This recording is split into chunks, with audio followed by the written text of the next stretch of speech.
The afternoon sun streamed through the tall windows of Buckingham Palace's East Gallery, casting golden rectangles across the polished marble floor. Queen Camilla stood near the entrance, greeting guests as they arrived for the annual Commonwealth essay competition reception. Her deep blue dress caught the light beautifully, and the sapphire brooch on her lapel sparkled with each movement. This was one of her favorite events of the year, celebrating young writers from across the Commonwealth nations. The gallery buzzed with conversation in dozens of accents. Students from Australia mingled with teachers from South Africa. Officials from Canada chatted with representatives from Malaysia. The air filled with excited chatter about essays on topics ranging from climate change to cultural identity. Queen Camilla moved gracefully between groups, asking thoughtful questions about their work and listening intently to their responses. "Your Majesty," said David Morrison, the Commonwealth Foundation's director, approaching with a clipboard in hand. "The winners will be announced in about 30 minutes. The young woman from Jamaica, who wrote about hurricane recovery, is particularly eloquent. I think you'll enjoy speaking with her." Camilla nodded, her eyes scanning the crowd. "I always find these young people so inspiring. Their perspectives on the challenges facing our world today are refreshingly honest and innovative." Near the center of the room, a small commotion caught her attention. A group of teenage essay winners had gathered around someone, giggling and asking for photographs. Camilla couldn't quite see who was at the center of their excitement, but she could hear a familiar laugh rising above the chatter. "Geri's here," whispered one young girl to her friend. "I can't believe Geri Halliwell is actually here." Queen Camilla smiled to herself. Of course Geri would be here. As a patron of several literacy charities and a vocal supporter of education initiatives, Geri Halliwell had become a regular presence at these kinds of events. The former Spice Girl had transformed herself into a serious advocate for children's literacy, writing books and supporting programs that encouraged young people to express themselves through writing. The crowd around Geri gradually dispersed as the students were called to take their seats for the award ceremony. Queen Camilla watched as Geri emerged from a group, her red hair styled elegantly and wearing a classic black dress that spoke to her more mature public persona. Gone were the Union Jack dresses and platform shoes of her Spice Girls days, replaced by the sophisticated style of a woman dedicated to meaningful causes. Their eyes met across the room, and both women smiled simultaneously. They had worked together on several occasions over the past few years, and Camilla had come to genuinely appreciate Geri's commitment to education and literacy. What had started as a typical celebrity patronage had evolved into something much more substantial. "Ladies and gentlemen," announced David Morrison, his voice carrying across the gallery, "if you would please take your seats, we will begin the awards ceremony." The room gradually organized itself into neat rows of chairs facing a small podium. Queen Camilla took her place in the front row, with Geri settling into a seat 2 chairs away. The winners, ranging in age from 16 to 25, sat in a special section to the left, their faces glowing with pride and nervous excitement. "Today we celebrate the power of words," Morrison began. "These young writers from across our Commonwealth have tackled some of the most pressing issues of our time with creativity, insight, and courage. Their essays remind us that the next generation is not only aware of the challenges we face, but actively thinking about solutions." As Morrison introduced the first winner, a 19-year-old from Bangladesh who had written about water scarcity, Queen Camilla found herself thinking about the evolution of events like this one. When she had first become involved with Commonwealth organizations, these receptions were fairly formal affairs with predictable speeches and polite applause.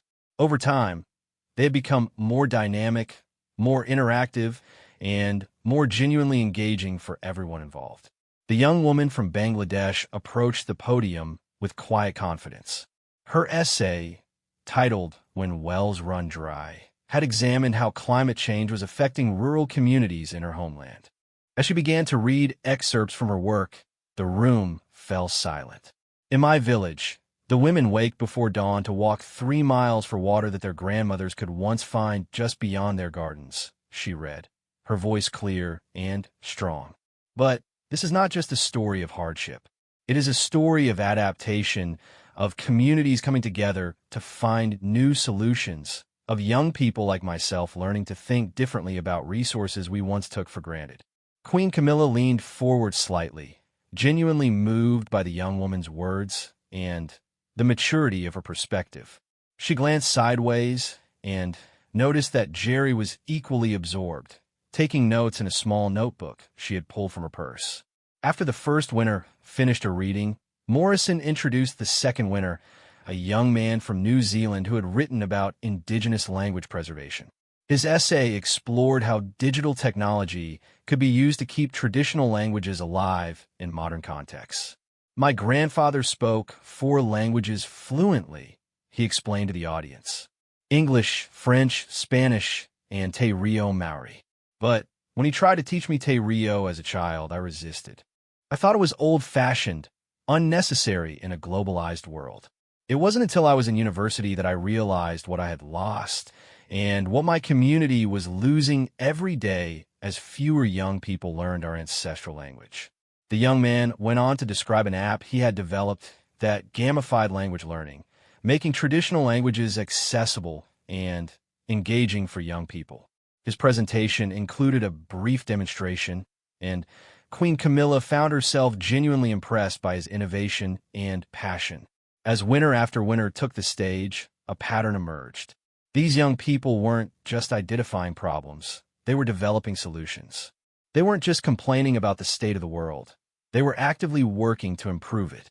Their essays combined sharp analysis with practical proposals, academic rigor with emotional honesty. The third winner, a young woman from Kenya, had written about girls' education in rural communities. She had started a program that paired older girls who had completed secondary school with younger girls who were at risk of dropping out. The program provided both academic support and practical assistance, helping families understand the long-term benefits of keeping girls in school.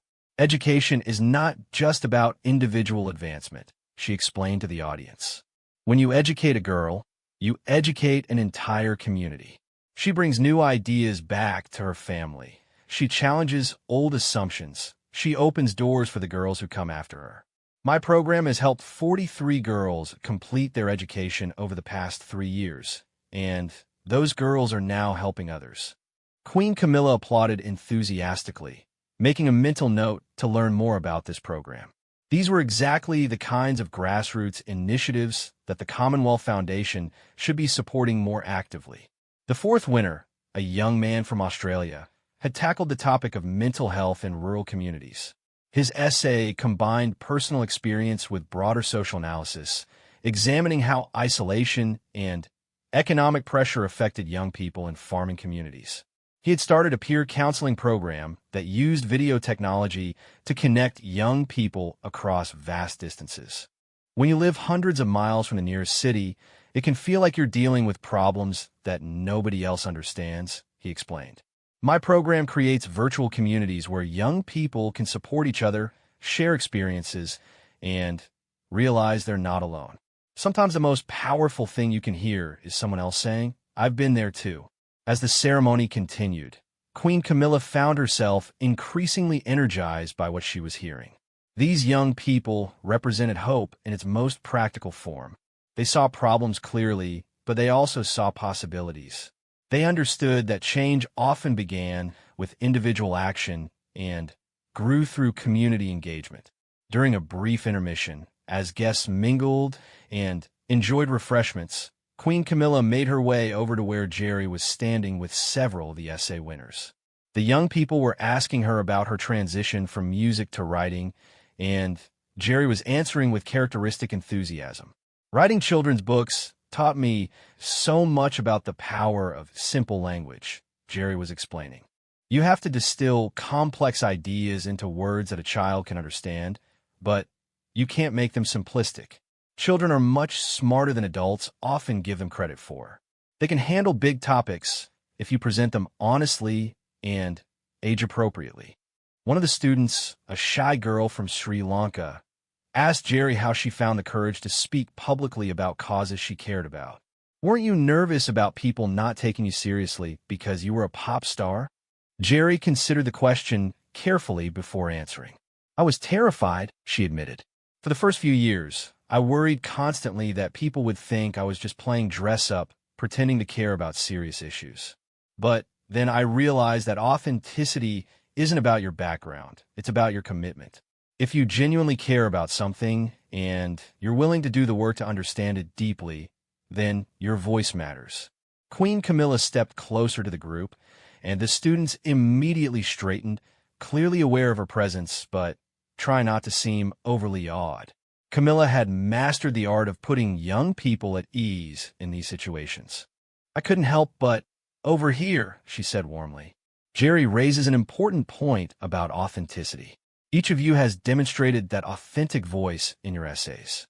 You've written about issues you know intimately, either through personal experience or through deep research and genuine engagement with your communities. The girl from Sri Lanka looked up at Queen Camilla with bright, curious eyes. Your Majesty, how do you think young people can make sure their voices are heard by decision-makers? Sometimes it feels like adults aren't really listening to what we have to say. It was a thoughtful question, and Queen Camilla appreciated the young woman's directness. That's one of the reasons events like this one are so important, she replied. When you put your ideas into writing, when you articulate them clearly and support them with evidence, you create something that can't be dismissed or ignored.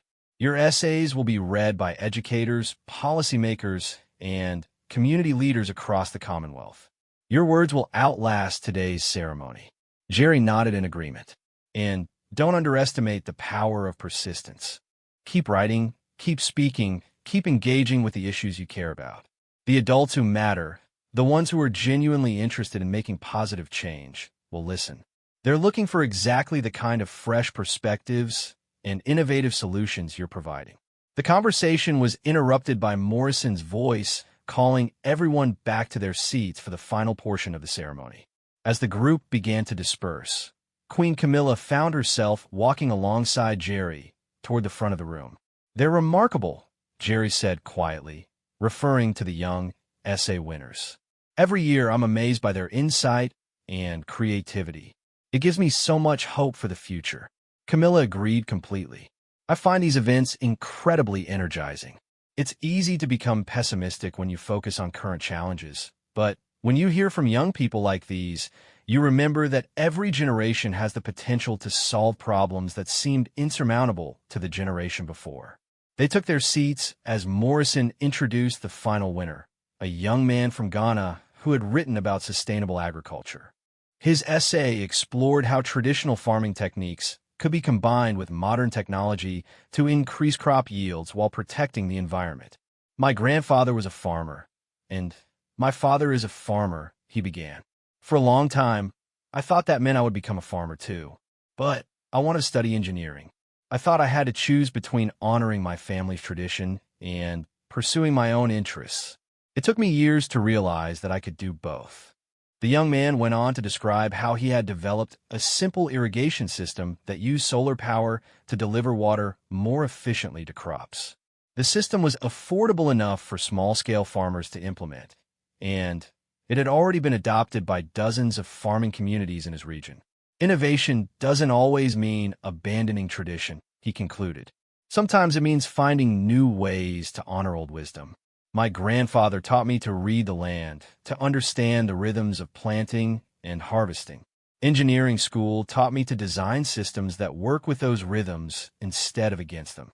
As the final winner finished his presentation, Queen Camilla felt a deep sense of satisfaction. These young people represented everything the Commonwealth essay competition was meant to achieve. They were thinking globally while acting locally. They were honoring their heritage while embracing innovation. They were identifying problems while developing solutions. Morrison returned to the podium for closing remarks. But before he could begin speaking, Queen Camilla stood up. "If I may," she said, addressing the room, "I would like to say something to our winners and to everyone who participated in this year's competition." The room fell silent as all attention focused on her. She had not planned to speak extemporaneously, but she felt compelled to share her thoughts while they were fresh and genuine. Today, I have been reminded why I value the Commonwealth so deeply, she began. It's not because of shared history or common institutions, though those things matter. It's because of moments like this one, when young people from different continents, different cultures, different circumstances come together united by a common desire to make the world better. Queen Camilla paused, letting her words settle over the audience. The room remained perfectly still, with even the youngest participants giving her their complete attention. She could see genuine engagement in their faces, not the polite but distant expressions she sometimes encountered at more formal events. Your essays have shown me that the future of our Commonwealth lies not in looking backward to what we once were, but in looking forward to what we can become together, she continued. Each of you has taken a challenge facing your community and transformed it into an opportunity for positive change. That is the very essence of leadership. As she spoke, Queen Camilla noticed Geri watching her with what appeared to be deep appreciation. Their eyes met briefly, and Geri smiled with genuine warmth. It struck Camilla that this shared moment of witnessing young people's potential was creating an unexpected connection between them. I encourage each of you to continue writing, continue thinking, continue challenging the status quo, Camilla concluded. The Commonwealth needs your voices, your ideas, and your energy. Today's reception is not an ending, but a beginning. The applause that followed was enthusiastic and sustained. Several of the young winners were visibly moved, with a few wiping away tears. Morrison returned to the podium with obvious pleasure, clearly delighted by the Queen's spontaneous remarks. "Your Majesty, thank you for those inspiring words," he said. "Ladies and gentlemen, this concludes our formal ceremony. Please join us for refreshments and continue these wonderful conversations." As the audience began to rise and move toward the reception area, Queen Camilla found herself surrounded by several of the essay winners. They approached with a mixture of excitement and nervous respect, clearly wanting to speak with her but uncertain about protocol. "Please, don't be formal," she said warmly. "I'm genuinely interested in hearing more about your work." The young woman from Jamaica, whose essay about hurricane recovery had impressed Morrison earlier, stepped forward first. "Your Majesty, I wanted to thank you for what you said about our voices matching. After Hurricane Maria devastated my community, I felt helpless for a long time. Writing about our recovery process helped me realize that even young people can contribute to rebuilding efforts." "Tell me more about that," Camilla encouraged. "How specifically did writing help you process and respond to that experience?" "At first, I was just journaling to deal with my own emotions," the young woman explained. "But then I started interviewing my neighbors, documenting how different families were coping with the aftermath. I realized that by collecting these stories, I was creating a record that could help other communities prepare for similar disasters. My essay became the foundation for a preparedness guide that several Caribbean islands are now using." Queen Camilla listened intently, asking follow-up questions about the practical implementation of the guide. She was struck by how this young woman had transformed personal trauma into community service, using writing as both a healing tool and a means of helping others. Meanwhile, Geri was engaged in an equally animated conversation with a young man from Ghana who had developed the solar irrigation system. She was asking detailed questions about the technical aspects of his innovation, demonstrating a level of interest that went well beyond polite curiosity. "The engineering is actually quite simple," he was explaining. "The complexity comes in adapting the system to different soil types and water sources. Each farming community needs a slightly different configuration, so I've trained local technicians to make those adjustments." "That's brilliant," Geri responded. "You're not just providing a solution, you're building local capacity to maintain and improve that solution. Have you considered writing a manual that could help communities in other countries implement similar systems?" The young man's eyes lit up with excitement. "I've thought about that, but I wasn't sure how to reach a broader audience. My essay for this competition was actually my first attempt at writing for people outside my immediate community." Geri pulled out her phone and began typing notes. I work with several organizations that specialize in distributing practical guides to rural communities. I'd love to connect you with some people who could help you develop and distribute that manual. Queen Camilla, overhearing this exchange, felt a surge of admiration for Geri's approach. She wasn't just offering empty encouragement. She was providing concrete assistance that could have real impact. This was exactly the kind of meaningful engagement that these events were meant to foster. As the conversations continued, the afternoon light in the gallery began to shift, creating new patterns of shadow and illumination across the marble floors. The reception area filled with animated discussions as students, teachers, officials, and guests mixed freely. The formal structure of the ceremony had given way to organic interactions that seemed much more valuable for everyone involved. David Morrison approached Queen Camilla with a satisfied expression. "Your Majesty, I wanted to thank you for your remarks earlier. The students were clearly moved, and I think your words will stay with them long after they return to their home countries." "They inspired me as much as I hope I inspired them," Camilla replied honestly. "These young people are doing extraordinary work.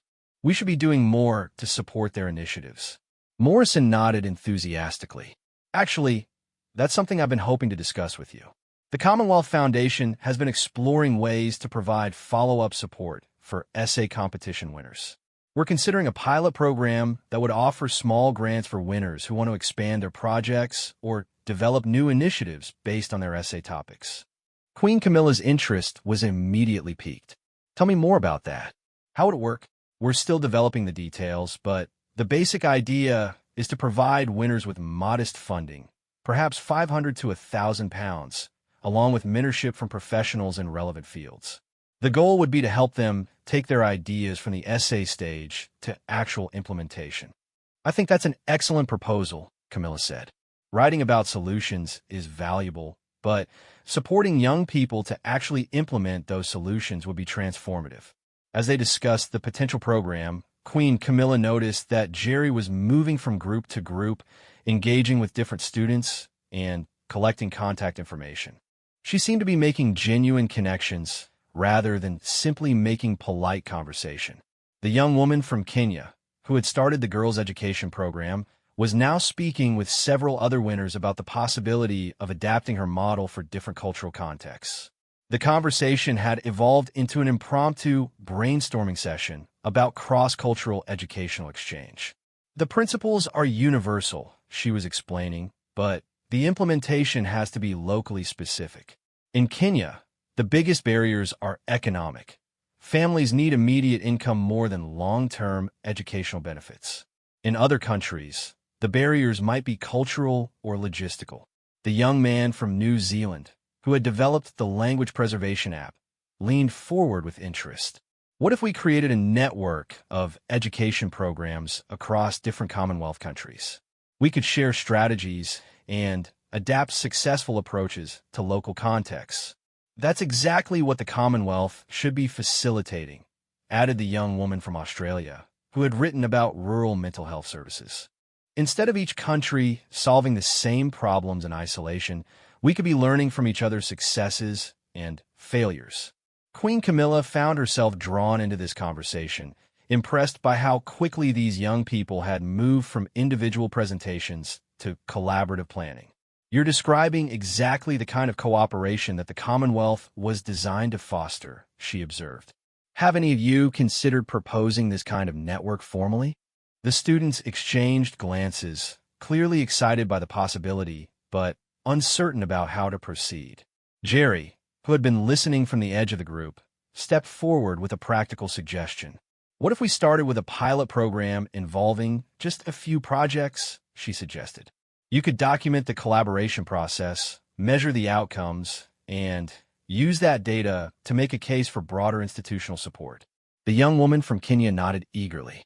"I would love to pilot my program in other countries, but I need help adapting it to different educational systems and cultural contexts. And I could help with the technology side," added the young man from New Zealand.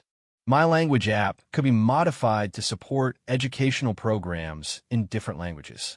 As the group continued planning, Queen Camilla stepped back slightly to observe the dynamic.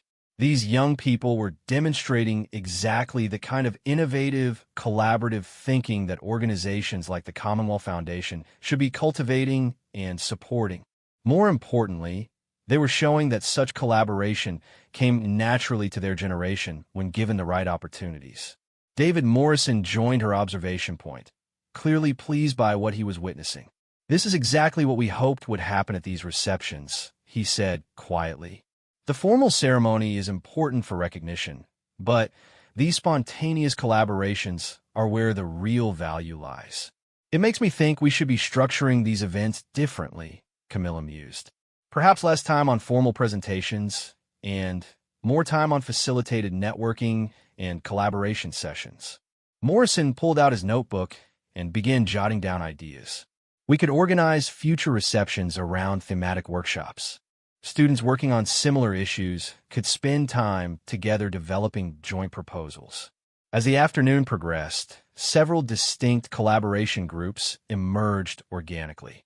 The students working on environmental issues gravitated toward each other, sharing strategies for community engagement and sustainable development. Those focused on education and social services formed another cluster, exploring ways to adapt successful programs across different cultural contexts. Geri moved fluidly between these groups, asking thoughtful questions and offering connections to organizations and individuals who might be helpful.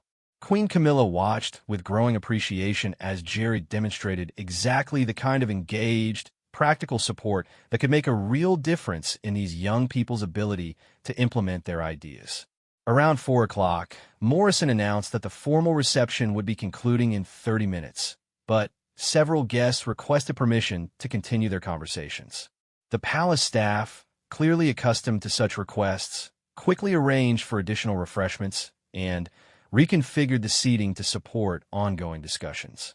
Queen Camilla found herself in conversation with a young man from Australia who had developed the Rural Mental Health Program. He was describing the challenges of providing psychological support across vast geographical distances when traditional in-person therapy wasn't practical. "The isolation is both the problem and the biggest barrier to solutions," he explained. "People in remote areas often struggle with depression and anxiety related to isolation, but that same isolation makes it difficult for them to access mental health services. How has technology helped bridge that gap?" Camilla asked. "Video counseling is part of it, but the really innovative piece is peer support networks. I've trained young people in different rural communities to facilitate support groups via video conference. They're not therapists, but they're trained in basic crisis intervention, and they know how to connect people with professional services when needed." Geri, who had joined the conversation, asked about the training process. "How do you prepare young people to handle such serious responsibilities?" "Very carefully," he replied with a slight smile. "The training program takes 6 months and covers everything from active listening skills to recognizing warning signs of severe depression or suicidal ideation. We also provide ongoing supervision and support. The peer facilitators know they're not expected to handle everything on their own." Queen Camilla was impressed by the thoughtfulness of his approach. "Have you measured the effectiveness of this model?" "We've been tracking several metrics over the past 2 years," he said, pulling out his phone to show them some graphs. "Participants report significant improvements in mood and social connection. More importantly, we've seen a measurable increase in help-seeking behavior. People who participate in peer support groups are more likely to contact professional services when they need additional help." The conversation continued for another 20 minutes, with Geri and Queen Camilla both asking detailed questions about implementation challenges and potential applications in other contexts. The young man clearly appreciated their genuine interest and became increasingly animated as he described his future plans for expanding the program. As the reception finally began to wind down, Queen Camilla noticed that many of the participants were exchanging contact information and making concrete plans for follow-up collaboration. Several groups had arranged video calls to continue developing their joint proposals. Others had committed to sharing resources and strategies through email networks. Geri approached her with a small group of students who wanted to thank her personally for her earlier remarks. "Your Majesty," said the young woman from Jamaica, "your words about our voices matching really resonated with all of us. Sometimes it's easy to feel like the problems we're tackling are too big for young people to make a real difference." "The problems you're tackling are big," Camilla replied. "But that's exactly why we need your fresh perspectives and innovative approaches. The solutions that seem obvious to your generation might be invisible to those of us who have been thinking about these issues in traditional ways for decades." One of the young men, who had been relatively quiet during the formal ceremony, spoke up. "I was nervous about coming today because I thought my essay wasn't sophisticated enough compared to everyone else's work. But listening to all these conversations, I realized that practical solutions don't have to be complicated to be valuable. Geri Halliwell. Some of the best ideas are elegantly simple. The challenge is usually not in thinking of solutions, but in implementing them effectively and sustainably." As the group prepared to leave, Queen Camilla felt a genuine sense of sadness that the afternoon was ending. These conversations have been far more engaging and inspiring than many of the formal events she attended. The combination of youthful energy, practical intelligence, and genuine commitment to positive change had created an atmosphere that felt both productive and hopeful. As the last groups of students began gathering their belongings and preparing to leave, Queen Camilla found herself lingering near the tall windows of the East Gallery. The late afternoon sun cast long shadows across the marble floor, and the room that had been buzzing with energy just hours before was beginning to feel quiet and contemplative. Geri appeared beside her, having just finished exchanging contact information with several of the essay winners. Both women stood in comfortable silence for a moment, watching as the young people said their goodbyes and made final plans for future collaboration. "They're extraordinary, aren't they?" Geri said softly, her voice carrying a note of wonder that surprised even her. "I came here today expecting a nice, but fairly routine ceremony. I had no idea I would be so moved by their passion and intelligence." Queen Camilla nodded, turning slightly to look at Geri. "I feel the same way. These events are always meaningful, but there was something special about this group. The way they immediately began thinking about collaboration rather than just individual recognition was remarkable." "It gives me hope," Geri admitted. "In my music career, I was always focused on individual achievement, chart positions, awards, personal success. But watching these young people today, I'm struck by how naturally they think in terms of collective impact." This observation resonated deeply with Queen Camilla. Throughout her years of royal duties, she had attended countless events celebrating individual achievements. While those recognitions were important, she had always found herself most energized by occasions that brought people together around shared purposes. "I think their generation understands something that previous generations sometimes missed," Camilla reflected. "They see global challenges as interconnected rather than isolated problems. That perspective naturally leads to collaborative solutions." David Morrison approached them with a satisfied but tired expression. The afternoon had been more intensive than usual, with far more spontaneous interaction and networking than typically occurred at these receptions. "Your Majesty, Ms. Halliwell, thank you both for making this such a memorable event. The students were clearly inspired by your engagement with their work. Thank you for organizing such a meaningful afternoon," Queen Camilla replied. "I hope we can explore some of the ideas that emerged today, particularly the proposal for follow-up support for these young innovators." Morrison nodded enthusiastically. "I've been taking notes throughout the afternoon.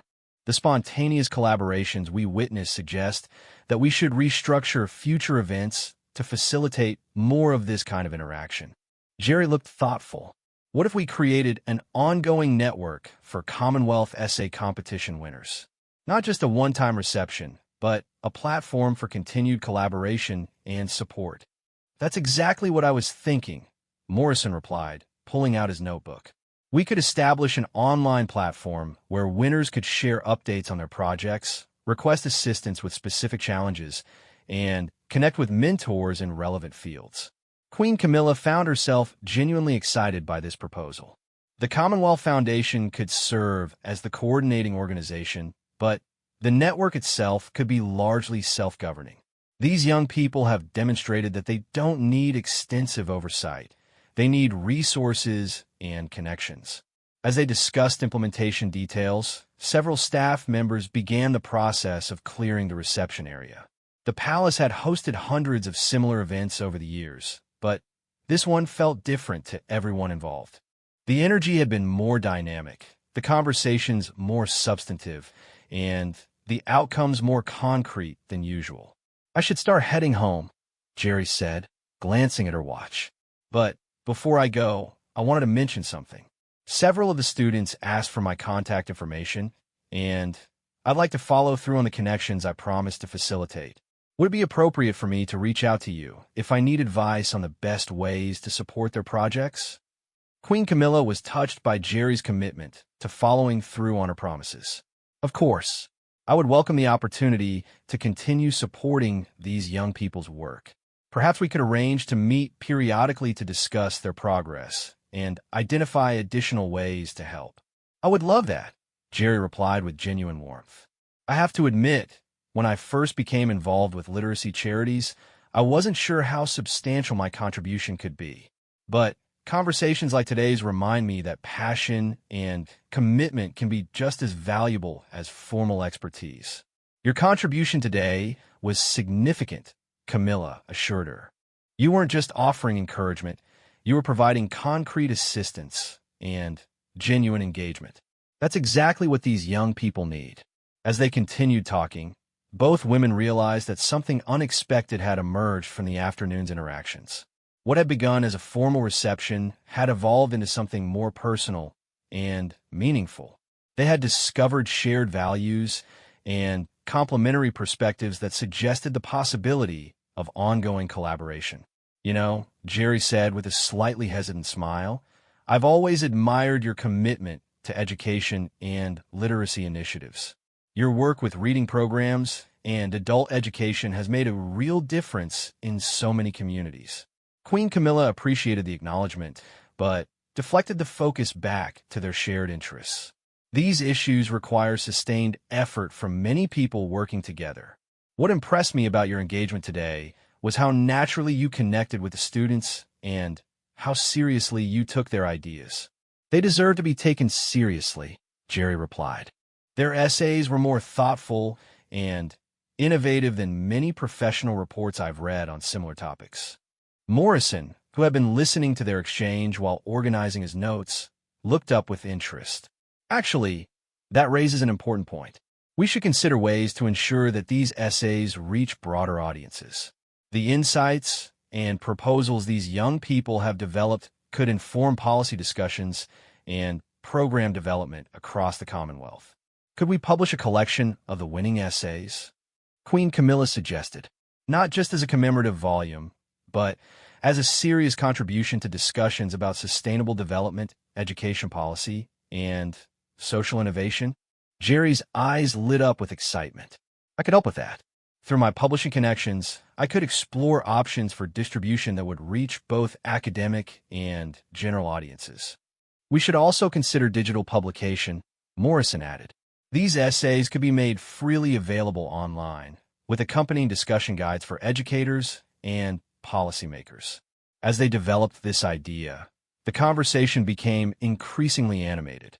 All three realized that they were discussing something with genuine potential for impact beyond the traditional scope of award ceremonies and honorary recognitions. "What if we made this an annual tradition?" Queen Camilla suggested. Each year's essay collection could focus on a specific theme, creating a series that tracks evolving perspectives on critical global issues. "And we could include follow-up reports from previous winners," Geri added. "Updates on how their projects have developed, what they've learned from implementation, what challenges they've encountered." Morrison began jotting down notes rapidly. This could become a significant resource for researchers, educators, and policymakers interested in youth perspectives on global challenges. We could even host annual conferences based on the essay themes. The three of them spent the next 20 minutes outlining a comprehensive vision for expanding the Commonwealth essay competition from a recognition program into a platform for ongoing youth engagement with global issues. Their conversation was interrupted only when palace staff discreetly indicated that the facility needed to be prepared for an evening event. "I don't want this conversation to end," Geri said with a laugh. "We've generated more concrete ideas in the past hour than I usually develop in weeks of formal meetings." "That's the power of genuine collaboration," Queen Camilla observed. "When people with complementary skills and shared values come together around a meaningful purpose, innovative solutions emerge naturally." Morrison gathered his materials with obvious satisfaction. "Your Majesty, Ms. Halliwell, would you be interested in meeting again in a few weeks to continue developing these ideas? I can research the practical requirements and potential partnerships we would need to implement some of these proposals." Both women agreed enthusiastically. As they exchanged contact information and discussed potential meeting times, Queen Camilla reflected on how unexpectedly productive the afternoon had become. What she had anticipated as a pleasant but fairly routine event had evolved into the beginning of what could be a significant initiative. As they prepared to leave the East Gallery, Geri paused near the door and turned back to look at the room where they had spent the afternoon. I've attended dozens of charity events and award ceremonies over the years, but this one feels different. I feel like I've been part of something genuinely meaningful." Queen Camilla understood exactly what she meant. "I think it's because we weren't just celebrating achievement. We were witnessing the beginning of real change. Those young people aren't going to stop with their essays. They're going to keep working, keep innovating, keep pushing for positive transformation. And now we have the opportunity to support that process," Geri added. "Not just with recognition or ceremonial endorsement, but with practical assistance and sustained engagement." As they walked toward the palace entrance, both women felt energized by the possibilities that had emerged from the afternoon's interactions. The formal reception had ended, but something new was beginning, a collaboration that could amplify the impact of young voices across the Commonwealth and beyond. Morrison caught up with them near the entrance hall. "Before we part ways, I want to mention that today's event generated more substantive networking and follow-up commitments than any previous Commonwealth essay reception. The format changes we discussed could revolutionize how these events function. The key was creating space for organic interaction," Queen Camilla reflected. "When people feel free to engage authentically rather than following rigid protocols, meaningful connections develop naturally." Geri nodded in agreement. The students responded so positively because they felt genuinely heard and valued. They weren't just being honored. They were being engaged as serious contributors to important conversations. As they reached the palace entrance, all three paused for a moment to appreciate what had been accomplished. The afternoon sun was beginning to set, casting warm light through the tall windows of the entrance hall. Palace staff moved quietly in the background, transitioning from one event to preparation for the next. "This has been one of the most inspiring afternoons I've spent in a long time," Queen Camilla said sincerely. "I'm grateful for the opportunity to meet those remarkable young people, and I'm excited about the possibilities for ongoing collaboration that we've discussed." Geri Halliwell. "I feel the same way. When I got the invitation to this reception, I expected to spend a pleasant afternoon supporting a worthy cause. I had no idea I would leave with such a clear sense of purpose and possibility." Morrison looked pleased, but not entirely surprised by their reactions. "I've learned that the most meaningful events are often the ones that exceed our expectations." Today's reception succeeded because everyone, speakers, attendees, organizers, brought genuine enthusiasm and authentic engagement to the experience. As they prepared to say their goodbyes, Queen Camilla realized that this moment marked not just the end of a successful event, but the beginning of what could be a transformative collaboration.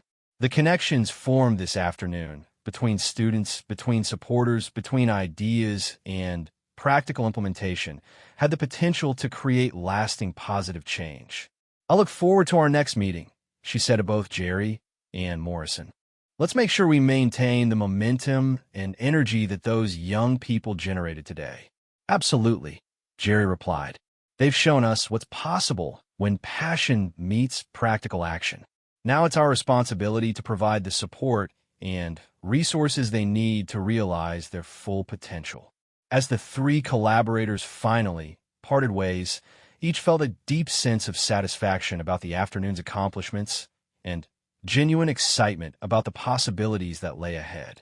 The Commonwealth essay reception had fulfilled its traditional purpose of recognizing outstanding young writers, but it had also achieved something more significant. It had created the foundation for ongoing, meaningful collaboration that could amplify youth voices and support innovative solutions to global challenges. 3 weeks had passed since the Commonwealth essay reception, and the momentum generated that afternoon had only intensified. Queen Camilla sat in her private study at Clarence House, reviewing the preliminary report that David Morrison had compiled about follow-up activities from the event. The document was impressive in scope and detail, documenting not only the immediate collaborations that had emerged, but also the concrete progress that several student projects had made in the intervening weeks. The young woman from Kenya had already established contact with educational organizations in 3 other Commonwealth countries, sharing her girls' education model and working with local partners to adapt it for different cultural contexts. The young man from Ghana had connected with agricultural extension services in Nigeria and Jamaica, providing technical assistance for implementing his solar irrigation system in new communities. Most remarkably, the students had created their own informal network, using social media and video conferencing to maintain regular contact and continue developing collaborative projects. They had organized themselves into working groups based on shared interests and complementary skills, demonstrating exactly the kind of self-directed cooperation that Queen Camilla had hoped to see. A soft knock at her study door interrupted her reading. "Your Majesty," said her private secretary, Ms. Halliwell has arrived for your meeting. Queen Camilla looked up with genuine pleasure. She had been looking forward to this follow-up meeting with Geri and Morrison to discuss how they could best support the ongoing activities of the essay winners. "Please show her in." Geri entered with her characteristic energy, carrying a leather portfolio and wearing an expression of barely contained excitement. "I hope you don't mind that I'm a few minutes early," she said. "I've been looking forward to this meeting all week." "Not at all," Camilla replied warmly. "I've been equally eager to hear about your follow-up activities with the students." David's preliminary report suggests that quite a lot has been happening since the reception. "That's an understatement," Geri said with a laugh, settling into one of the comfortable chairs near the fireplace. "These young people are absolutely remarkable. I've never seen such rapid transition from ideas to implementation." As if summoned by their conversation, Morrison arrived precisely on schedule, looking slightly harried but clearly energized. "Your Majesty, Ms. Halliwell, my apologies for cutting it close. I've been on calls with Commonwealth Foundation partners all morning, exploring funding possibilities for the initiatives we discussed." "Perfect timing," Queen Camilla said, gesturing for him to join them. Geri was just beginning to tell me about her interactions with the students over the past few weeks. Morrison settled into the third chair and opened his own portfolio, which appeared to be bursting with documents and notes. "I think we're all going to be amazed by what these young people have accomplished in such a short time." Geri pulled out her phone and began scrolling through what appeared to be extensive notes. "Let me start with the collaboration between the students from Kenya and Bangladesh. They've been working together to develop a comprehensive guide for implementing girls' education programs in communities affected by climate change." She paused to show them a screenshot of a video conference that had included not only the 2 essay winners, but also educators from their respective communities and several other countries. They're not just sharing their individual experiences, they're creating systematic approaches that other communities can adapt. Queen Camilla leaned forward with interest. "That's exactly the kind of knowledge sharing that the Commonwealth should be facilitating." "Are they documenting their process?" "Extensively," Morrison confirmed, consulting his notes. The Commonwealth Foundation has provided them with technical support for creating a collaborative online workspace. They're documenting everything: their research methodology, their community engagement strategies, their adaptation processes for different cultural contexts. What's most impressive, Geri continued, is how they've involved their local communities in the documentation process. They're not just writing about their work. They're training community members to contribute to the knowledge base and share their own insights. Morrison nodded enthusiastically. We're seeing the emergence of a genuinely collaborative knowledge creation process. These young people are functioning as facilitators and coordinators, but the actual content is being generated by entire communities. Queen Camilla felt a surge of excitement about these developments. This suggests a model that could be replicated across many different issue areas. Have the students working on other topics developed similar collaborative approaches? Absolutely, Geri replied. The young man from New Zealand who developed the language preservation app has been working with Indigenous educators from Canada and Australia to create a pan-Commonwealth platform for endangered language preservation. She pulled up another set of photos on her phone, showing screenshots of a sophisticated mobile application interface. They've moved far beyond the original app he presented at the reception. The new platform includes features for community storytelling, cultural education, and intergenerational knowledge transfer. Morrison added context to Geri's description. What's remarkable is that they've managed to secure technical support from major technology companies. The students didn't just have good ideas. They developed comprehensive proposals that attracted serious institutional backing. How do they manage that so quickly? Queen Camilla asked, genuinely curious about the practical aspects of their success. Strategic networking, Geri Halliwell. At the reception, I introduced them to several people in my professional network who work in education technology. But the students took those introductions and ran with them, developing formal proposals and presenting them to decision-makers within weeks. Morrison consulted another section of his notes. The young man from Australia, who developed the Rural Mental Health Program, has been even more ambitious.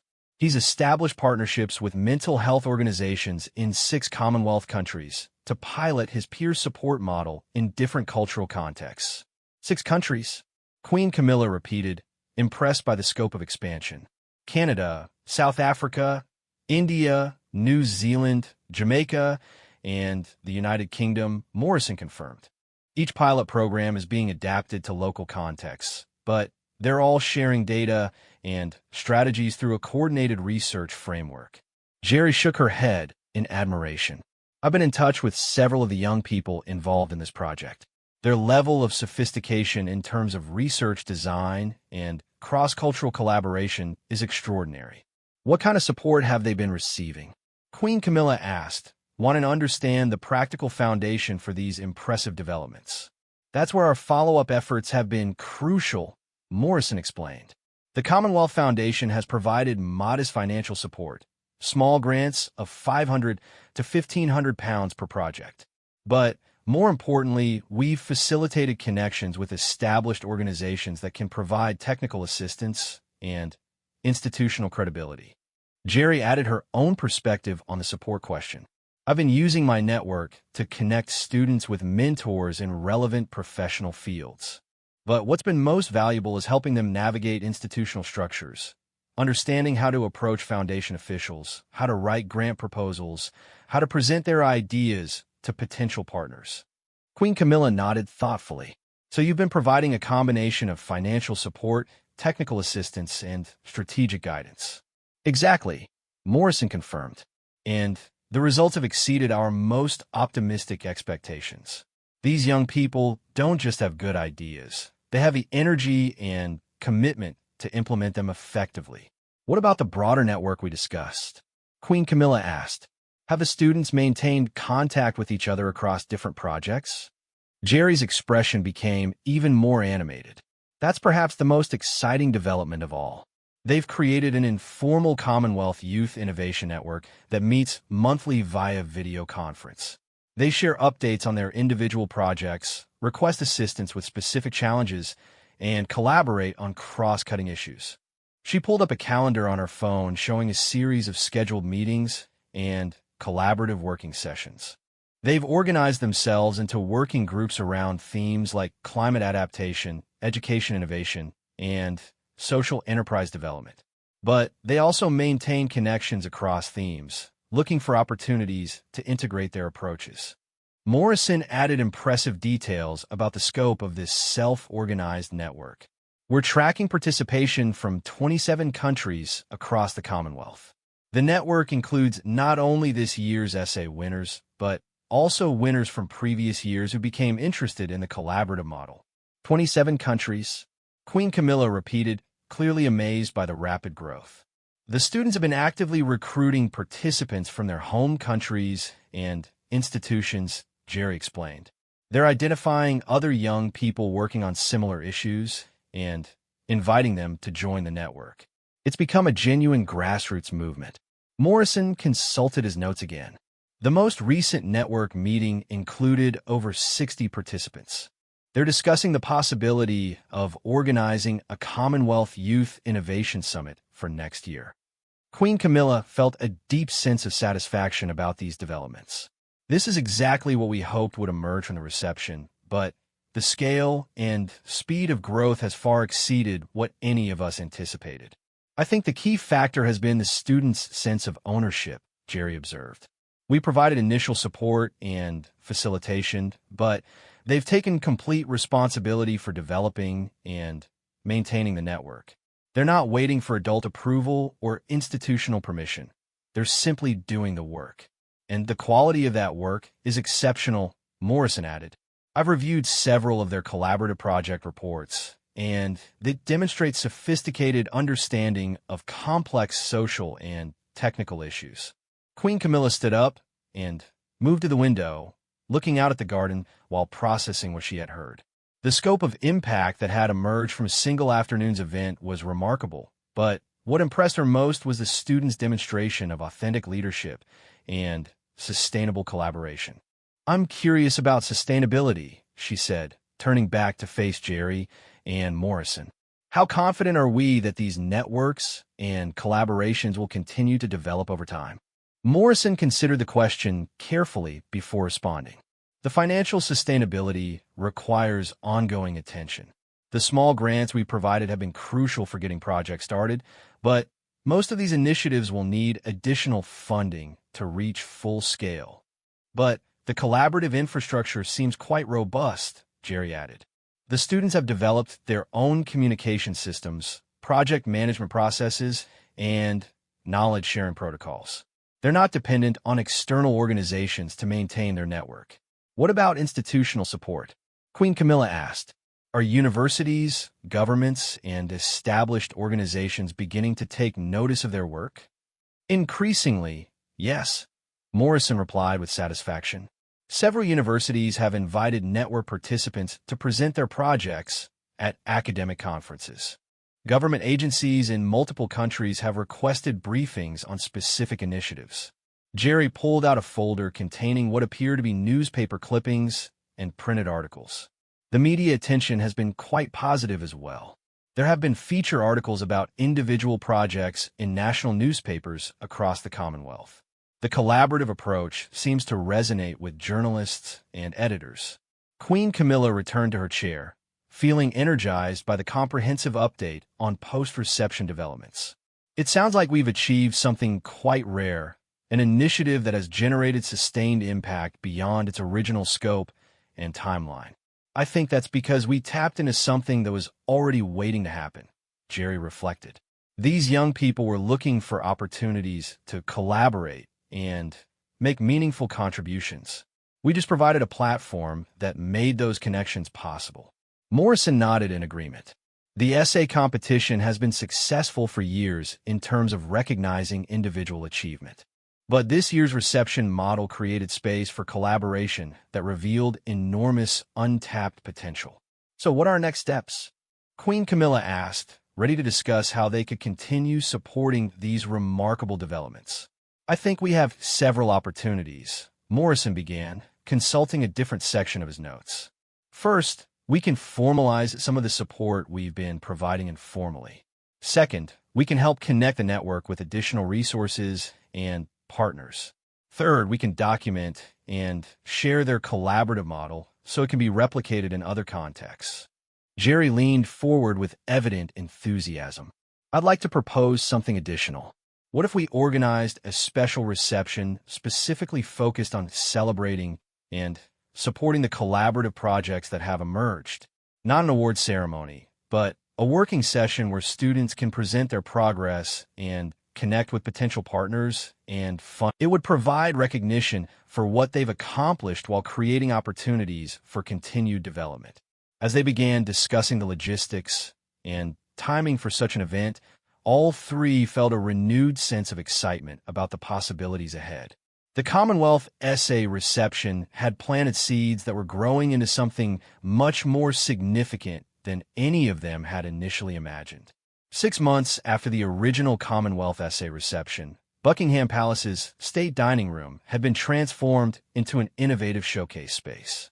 Unlike traditional formal dining setups, the room now featured interactive displays, presentation areas, and networking zones designed to support the kind of dynamic collaboration that had emerged from the essay winners' ongoing projects. Queen Camilla stood near the center of the room, adjusting the small microphone clipped to her jacket lapel. Today's event, officially titled the Commonwealth Youth Innovation Showcase, represented the culmination of months of planning and preparation. More importantly, it provided a platform for the remarkable network of young innovators to share their progress with potential partners, funders, and fellow collaborators. The guest list had expanded far beyond the original essay competition participants. Representatives from universities, foundations, government agencies, and international organizations had requested invitations after learning about the students' collaborative projects. Technology executives, social entrepreneurs, and development specialists had also asked to attend, recognizing the potential significance of what these young people had accomplished. "Your Majesty," said David Morrison, approaching with his characteristic clipboard but looking far more relaxed than he had at previous events, "the participants will begin arriving in about 15 minutes. I wanted to brief you on the final program before we begin." Queen Camilla nodded, though her attention was partly focused on watching the technical staff complete their setup of the presentation equipment.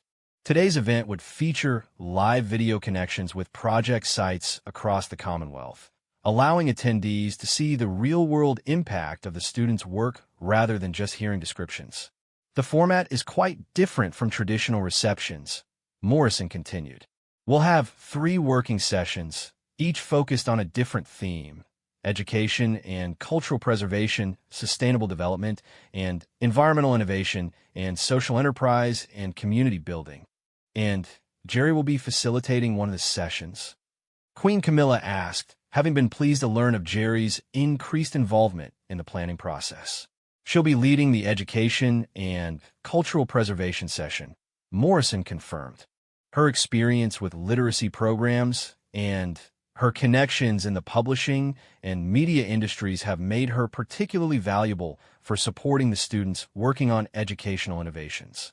As if summoned by their conversation, Geri appeared from the adjacent preparation room, looking polished and professional in a navy blue dress, but with an expression of barely contained excitement that Queen Camilla had come to associate with her genuine enthusiasm for these collaborative projects. "I've just finished reviewing the final presentations with the students who will be joining us via video conference," Geri reported. "The quality of work they've produced over the past 6 months is absolutely extraordinary." "Tell me what we can expect," Queen Camilla requested, genuinely curious about the specific developments that would be showcased. Geri consulted her notes, though it was clear she could have described these projects from memory. The language preservation platform has expanded to include 12 indigenous languages across 8 Commonwealth countries. They're not just digitizing existing materials. They're creating new educational content collaboratively with community elders and young learners. She paused to show Queen Camilla a tablet displaying the platform's interface, which featured interactive storytelling, pronunciation guides, and cultural context materials. What's most impressive is the community engagement model they've developed. Each participating community has trained local coordinators who manage content creation and ensure cultural authenticity. Morrison added context about the broader impact of this project. UNESCO has expressed interest in using their platform as a model for global endangered language preservation efforts. The students have been invited to present at the next World Conference on Cultural Diversity. Queen Camilla was genuinely impressed by the scope and recognition these projects had achieved. What about the other collaborative initiatives? The Girls' Education Network has established pilot programs in 15 countries, Geri continued.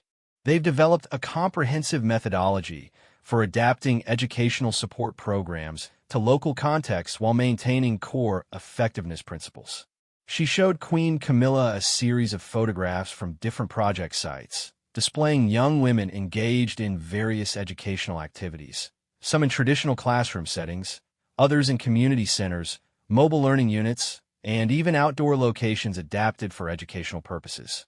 The most remarkable aspect is how they've maintained quality while scaling up, Morrison observed. Each new site undergoes a systematic adaptation process that involves local stakeholders in modifying the program to fit cultural and economic contexts. And the mental health initiative? Queen Camilla asked, remembering her impression of the thoughtful young man from Australia who had developed the rural peer support model. That program has achieved the most rapid expansion, Geri replied with evident admiration. They're now operating in 23 countries, providing peer support services to rural and remote communities that previously had no access to mental health resources. Morrison pulled out a folder containing evaluation reports and statistical summaries. The preliminary data on effectiveness is quite encouraging. Participants report significant improvements in social connection, help-seeking behavior, and overall psychological well-being. More importantly, Geri added, the model has proven to be genuinely sustainable. The communities themselves are training new peer supporters and expanding services without requiring ongoing external resources. As they discussed these developments, the first guests began arriving in the state dining room.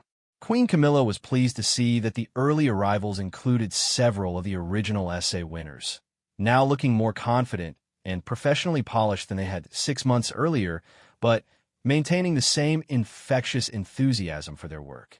The young woman from Kenya, who had initiated the Girls' Education collaboration, was deep in conversation with a representative from the Commonwealth Foundation about scaling strategies.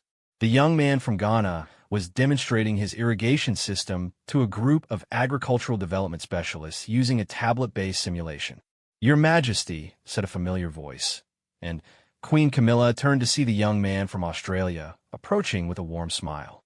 "Thank you so much for organizing this showcase. It's exactly the kind of platform we needed to connect our work with broader support networks. I'm delighted to see how much your projects have developed," Queen Camilla replied sincerely. "When I read the reports about your expansion across 23 countries, I was amazed by the scope of impact you've achieved. We couldn't have done it without the initial support and connections from the original reception," he acknowledged. "But more importantly, the collaborative network that emerged has been transformational. Working with peers from other countries has made each of our individual projects much stronger." As their conversation continued, Queen Camilla noticed Geri moving fluidly through the growing crowd, making introductions between students and potential partners, facilitating conversations between funders and project leaders, and generally serving as a connector and catalyst for productive interactions. Morrison announced that the first working session would begin shortly, and guests began moving toward the designated presentation areas.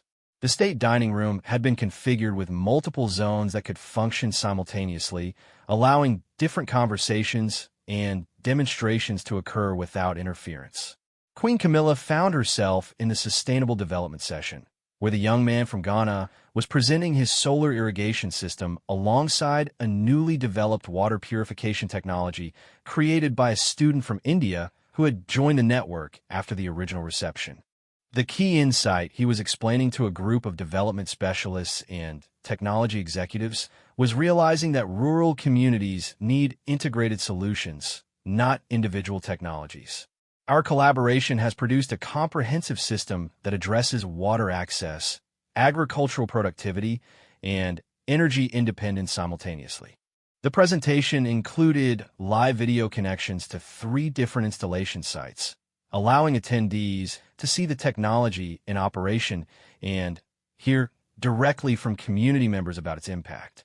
The young woman from Bangladesh, whose original essay had addressed water scarcity, served as the session moderator, facilitating questions and ensuring that community voices remained central to the discussion.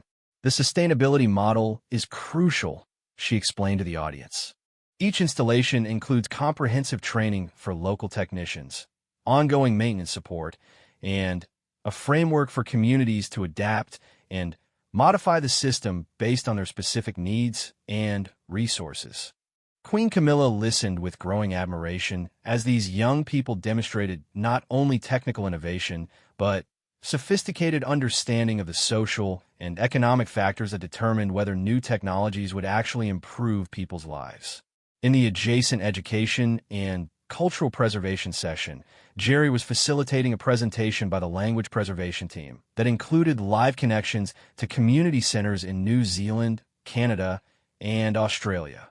Native speakers of different indigenous languages were demonstrating how they used the platform to teach traditional stories to children and preserve cultural knowledge for future generations. The platform succeeds because it's designed by communities rather than imposed upon them, explained the young man from New Zealand. We provide technical infrastructure, but each community controls their own content and decides how to integrate digital tools with traditional teaching methods. An elderly Maori speaker appeared on one of the video connections, speaking in his native language before switching to English to address the audience directly. These young people have given us tools to ensure our language survives for our grandchildren. But more than that, they've shown us how to use new technologies in ways that honor our traditional ways of learning and share knowledge. The emotion in his voice was evident even through the video connection, and Queen Camilla noticed that several people in the audience were visibly moved by his words. This was exactly the kind of authentic community impact that made these projects genuinely significant rather than merely impressive from a technical standpoint. As the working sessions continued, Queen Camilla moved between different presentation areas, observing conversations between students and potential funders, watching demonstrations of innovative technologies, and listening to community members describe how these projects had affected their daily lives. What struck her most was the maturity and professionalism that the original essay winners had developed over the past 6 months. They spoke confidently about complex technical and social issues, responded thoughtfully to challenging questions from experienced professionals, and demonstrated clear understanding of the broader implications of their work. During a brief intermission, Morrison approached her with obvious satisfaction. "Your Majesty, the response from potential partners and funders has been extraordinary. Several organizations have already committed to providing additional support for scaling up these projects." "That's wonderful news," Queen Camilla replied. "But I'm equally impressed by how these young people have developed as leaders and collaborators. They've clearly grown tremendously from this experience. I think the collaborative nature of the network has been crucial for that development," Morrison observed. "They've been teaching each other, supporting each other, and challenging each other to think more systematically about implementation and impact." As the final working session began, Queen Camilla found herself in the social enterprise and community building area, where several students were presenting projects that combined innovative approaches to local economic development with social impact goals. A young woman from Jamaica had developed a hurricane preparedness program that created income-generating opportunities while building community resilience. Local residents were trained to produce emergency supplies and develop small businesses around disaster preparedness, creating economic incentives for communities to invest in resilience planning. The program succeeds because it aligns economic interests with safety interests, she explained to an audience that included both development specialists and business leaders. Instead of asking communities to spend money on preparedness, We've created ways for them to earn money through preparedness activities. The presentation included testimonials from community members who had participated in the program, describing both the economic benefits they had experienced and the increased sense of security that came from knowing their communities were better prepared for future disasters. As the showcase event concluded, Queen Camilla felt a profound sense of accomplishment and hope. What had begun 6 months earlier as a traditional award ceremony had evolved into something much more significant. A platform for genuine innovation, authentic collaboration, and measurable social impact. During the closing reception, she found herself surrounded by the original essay winners, all of whom wanted to express their gratitude for the support they had received and share their excitement about future plans. Their energy was infectious, and their commitment to continued collaboration was evident in the ongoing discussions about next steps and new projects. "Your Majesty," said the young woman from Kenya, approaching with several of her collaborators, "we wanted to thank you not just for today's showcase, but for creating the initial opportunity that made all of this possible.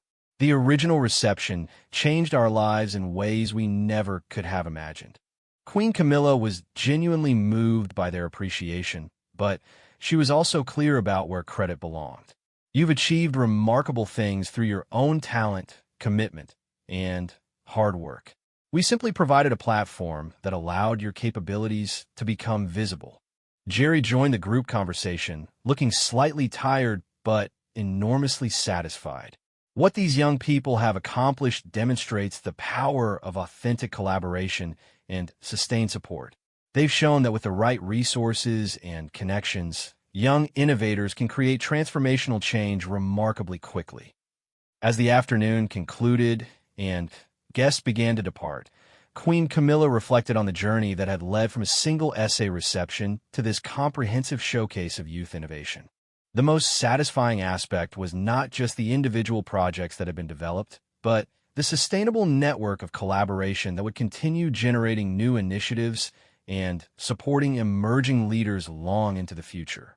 The Commonwealth Youth Innovation Network had become a genuine movement, with participants actively recruiting new members, developing new projects, and expanding their impact across an ever-growing number of communities and countries. What had started with a few dozen essay winners had evolved into a self-sustaining platform for youth leadership and social innovation. Most importantly, the network had demonstrated that young people from across the Commonwealth shared common concerns about global challenges and possessed remarkable capacity for developing practical solutions when provided with appropriate support and opportunities for collaboration. The success of their project provided a model that could be replicated and adapted in many other contexts. As Queen Camilla prepared to leave the state dining room, she felt confident that the afternoon showcase represented not an ending, but a new beginning. The students would continue their work, supported by new partnerships and expanded resources. The network would continue growing, attracting new participants and generating new innovations. And the model of collaborative youth engagement they had created would inspire similar initiatives in other organizations and institutions. The warm hug she shared with Geri near the palace entrance embodied the spirit of genuine partnership and mutual respect that had made the entire initiative successful. Two women from very different backgrounds had discovered shared values and complementary skills that enabled them to create something neither could have achieved alone. Their collaboration had provided a foundation for the remarkable achievements of the young innovators they had supported.